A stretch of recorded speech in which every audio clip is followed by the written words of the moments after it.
হে নবী, আমি কি আপনার নামকে, সম্মান মর্যাদাকে উপরে তুলি নাই? কত উপরে তুলেছি! আমার নাম যেখানে, সেখানে আপনার নাম আমি লিখে দিয়েছি।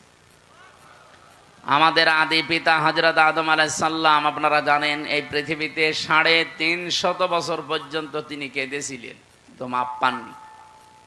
তিনি যখন 350 বছর পরে বললেন, আল্লাহ, মুহাম্মাদুর রাসূলুল্লাহর ওসিলায় আমাকে মাফ করে দাও, আল্লাহ মাফ করে দিয়েছিলেন।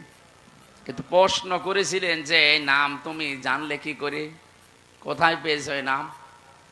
হযরত আদম বলেছিলেন, আল্লাহ, যেদিন জান্নাত থেকে তুমি আমাকে বের করে দাও, আমি জান্নাত থেকে বিদায় নেওয়ার সময় জান্নাতের মেন গেটের ওপরে তোমার নামের পরে এই নামটা লেখা ছিল, আমি দেখেছিলাম, লা ইলাহা ইল্লাল্লাহু মুহাম্মাদুর রাসূলুল্লাহ।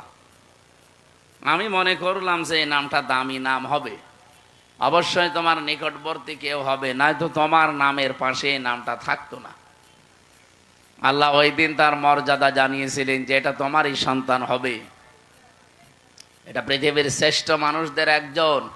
বাদ জাআকুম মিনাল্লাহি নূরুন ওয়া কিতাবুম মুবিন, এই আয়াত দিয়ে অনেক মানুষ দলিল দিতে চায় নবীজি নূরের তৈরি ছিল এই দিকে।